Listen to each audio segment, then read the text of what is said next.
Good morning, everyone. Thank you for joining us. My name is Surendra. I'm sharing the dais with Nayaswami Lorna, and we're joined also by blessers Bharati and Badri. This is when we do our reading from Rays of the One Light, and I would not normally be the one to do it since I'm also giving the Sunday talk this morning. But I asked Shubhatani, who was scheduled to switch with me, because this reading has a pretty sharp edge, and I thought perhaps it should come with a little bit of a warning label. This is not easy listening. This is Jesus speaking in a way that we're not accustomed to hearing from him, because it is not comforting.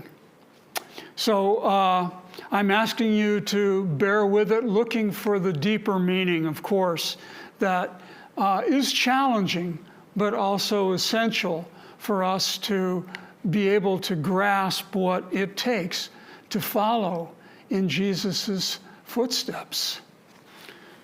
This is Victory Demands the Courage of Conviction.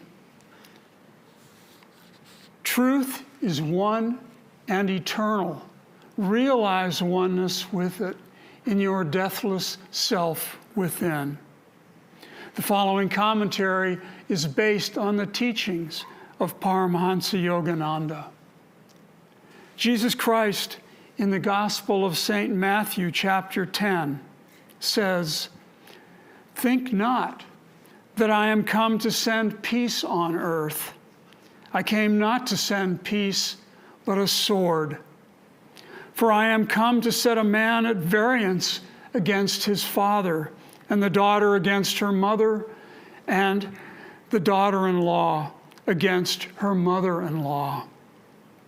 And a man's foes shall be they of his own household. He that loveth father or mother more than me is not worthy of me. And he that loveth son or daughter more than me is not worthy of me. And he that taketh not his cross and followeth after me is not worthy of me. He that findeth, that is to say, that clingeth to his life, shall lose it. And he that loseth his life for my sake shall find it." God tests the firmness of our faith. The sword described here is the sword of discrimination. The struggle Jesus describes is not a war against unknown enemies, but the struggle with our own attachment to all that is nearest and dearest to us, humanly speaking. Ultimately, it is a war against the ego itself and against anything with which we surround ourselves to bolster the ego's fragile sense of security. When Yogananda, as a boy, fled to the Himalayas to embrace a life of solitary meditation, he was apprehended by his brother Ananta and brought home again. At a certain point, before he would accept defeat, he whispered to his friend Amar, his companion on the flight, "Let us slip away when opportunity offers. We can go on foot to Rishikesh." But Amar, whose brother had accompanied Ananta, turned pessimist, disclaiming any intention of continuing their adventure. Yogananda's memorable comment at Amar's refusal was, he was enjoying the familial warmth. The spiritual warrior rejects that familial warmth. Rather, he claims the whole universe as his home. As the Bhagavad Gita puts it in the 14th chapter, unaffected by outward joys and sorrows, or by praise and blame, secure in his divine nature, regarding with equal gaze a clod of mud, a stone, and a bar of gold, impartial toward all experiences, whether pleasant or unpleasant, firm-minded, untouched by either praise or blame, treating everyone alike, whether friend or foe, free from the delusion that in anything he does, he is the doer. Such a one has transcended nature's triune qualities. Thus, through Holy Scripture, God has spoken to mankind. Om, Om, Om.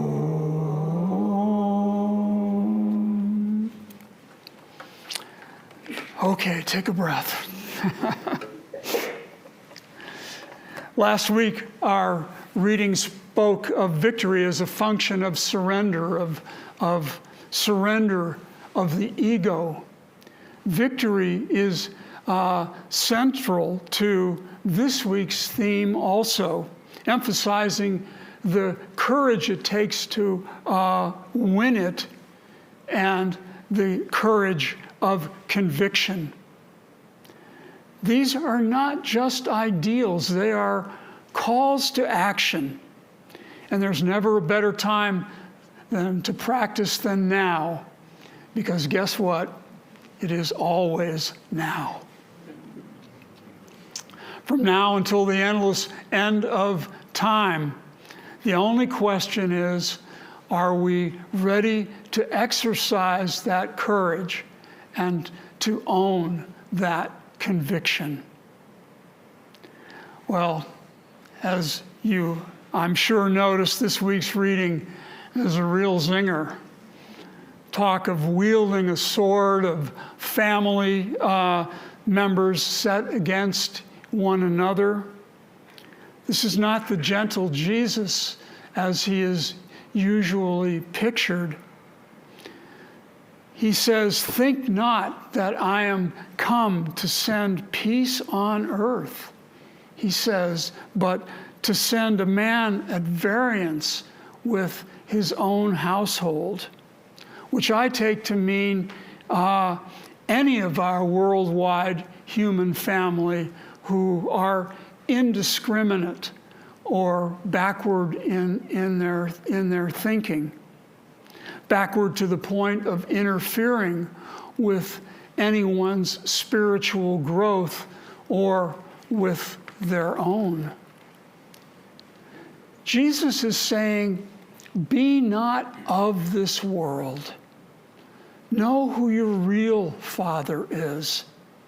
Know that your worldly desires, habits, and attachments are not going to free you from the vagaries of this life, free you to merge with God in ever new bliss.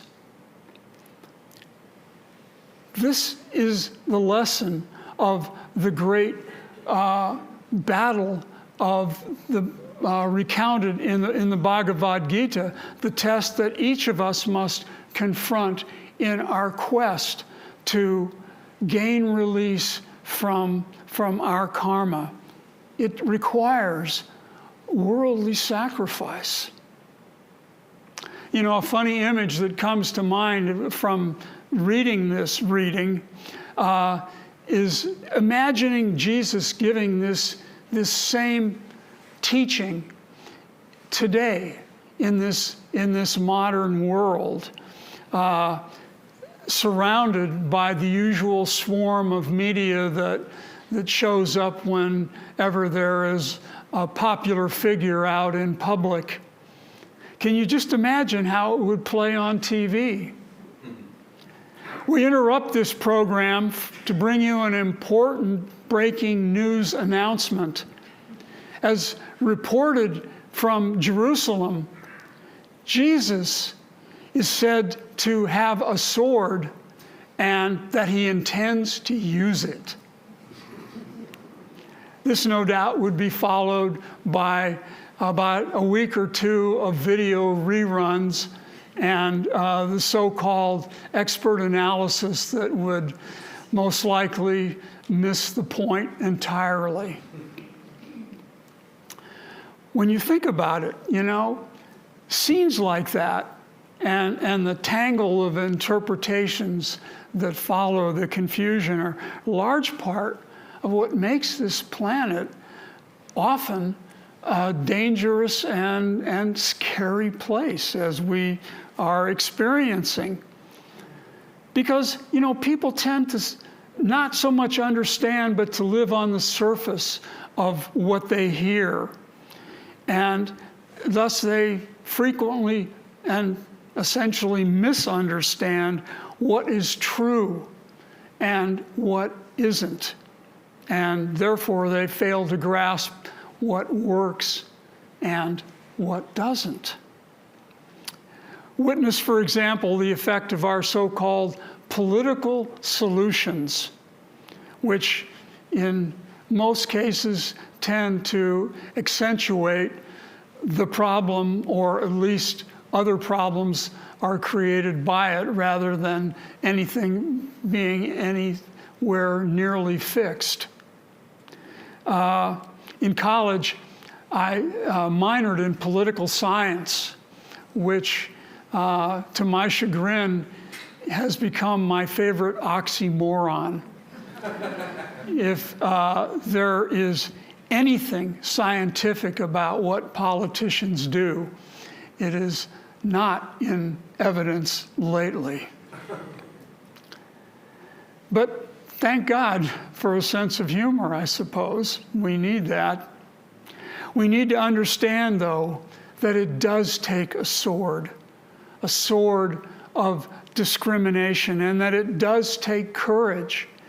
The courage to use that sword against the forces of our self-indulgent, I, me, mine way of thinking.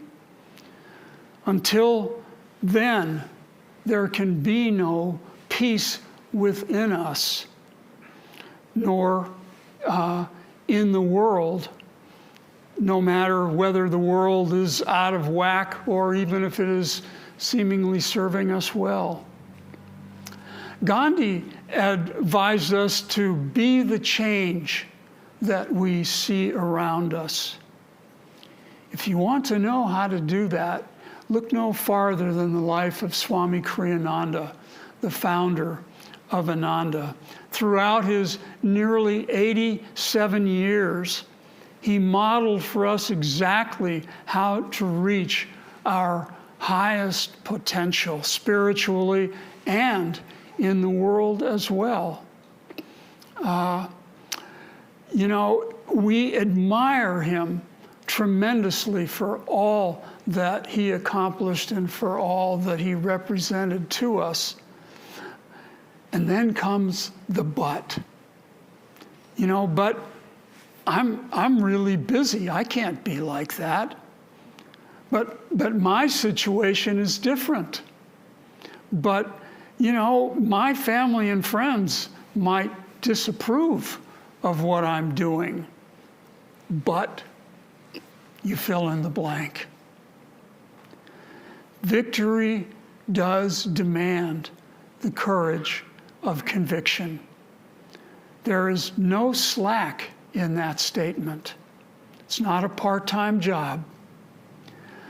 But here is a truth that I find very helpful to remember, although it is also very difficult. What happens to us does not matter. No matter how seemingly unfair it may be, no matter who is at fault, the only thing that matters is how we deal with whatever comes our way and who we become in that process. It's all about giving the very best that we honestly can. And when we do, there is growth, spiritual growth. There is inner peace. and there is nothing to regret. What other currency do we really have? Giving the best that we can is all about generosity, about love, compassion, forgiveness, about self-forgetfulness, and about service to others.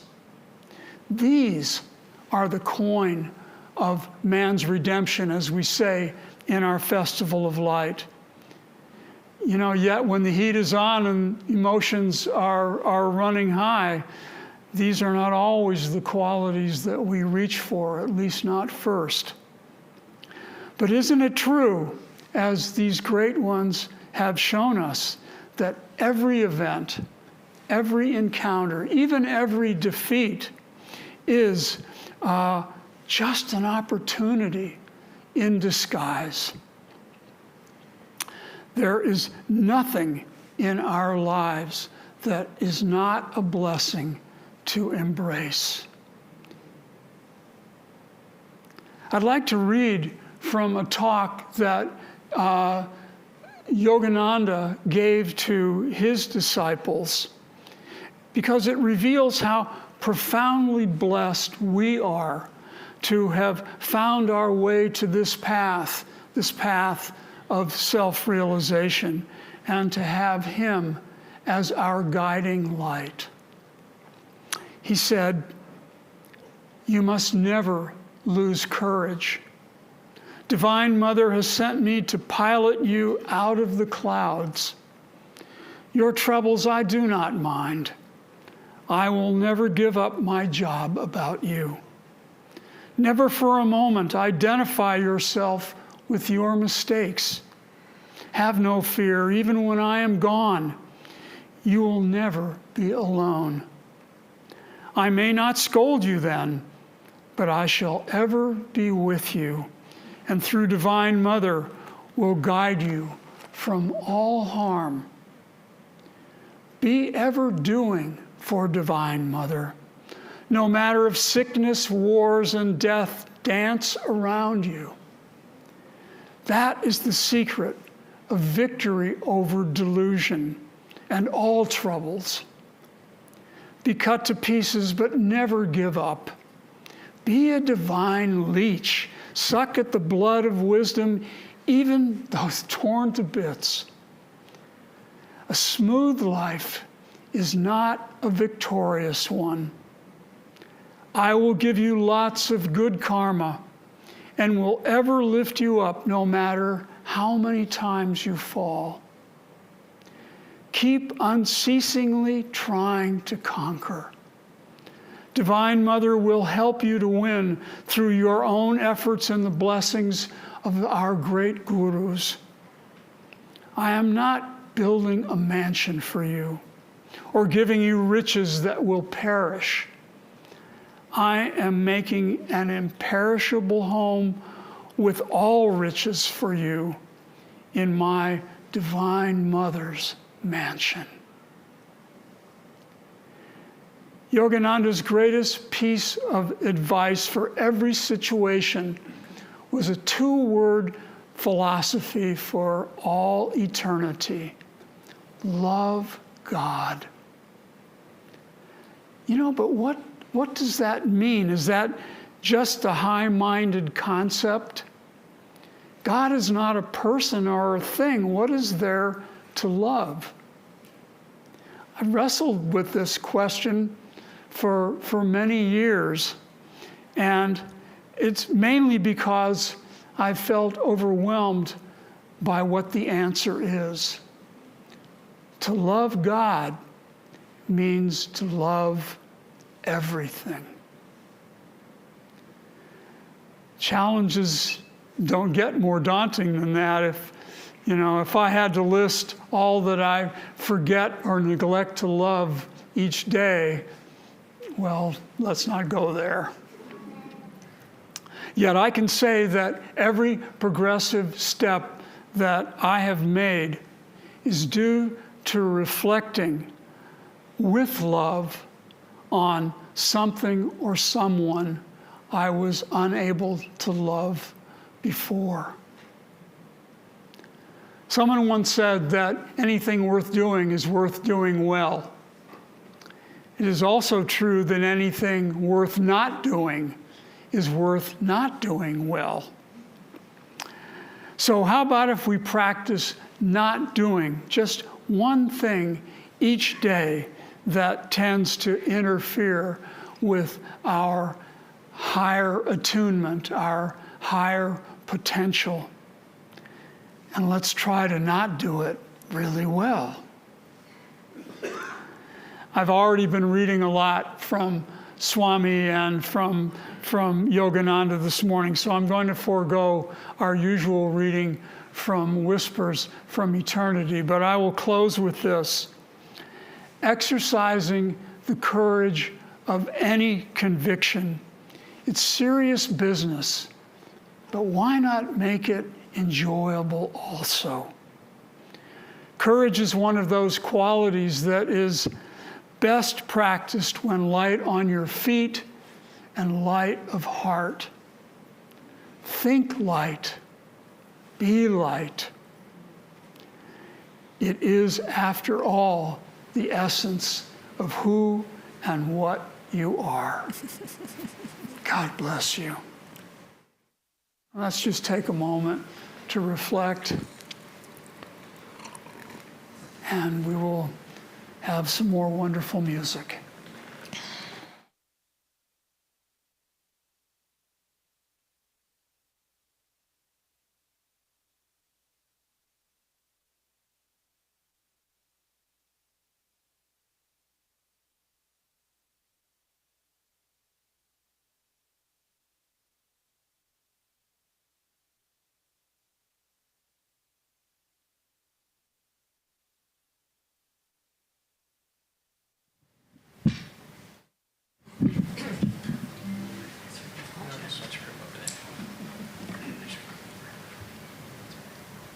Song of the Nightingale by Swami Kriyananda.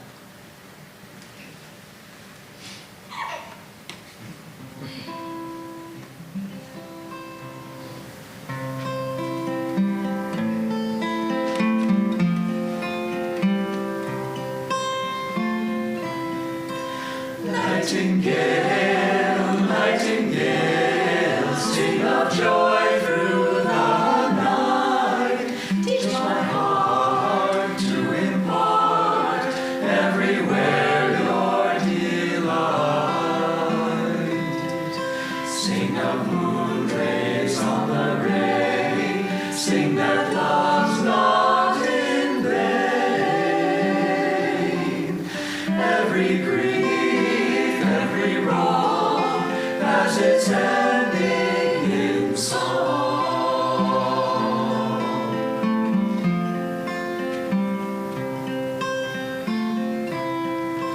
Nightingale, nightingale, sing of joy through the night. Teach all men how to spin clouds of gloom into light.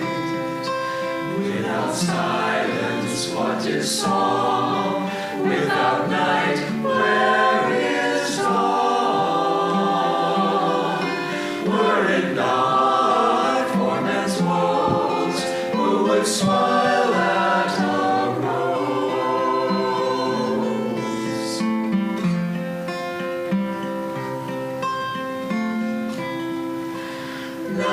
Nightingale, nightingale, sing of joy through the night. Let each tone silence grow, earth and heaven unite. Morning laughter, evening tears, snow and blossoms, all fade. Joy must sing in the night to face change.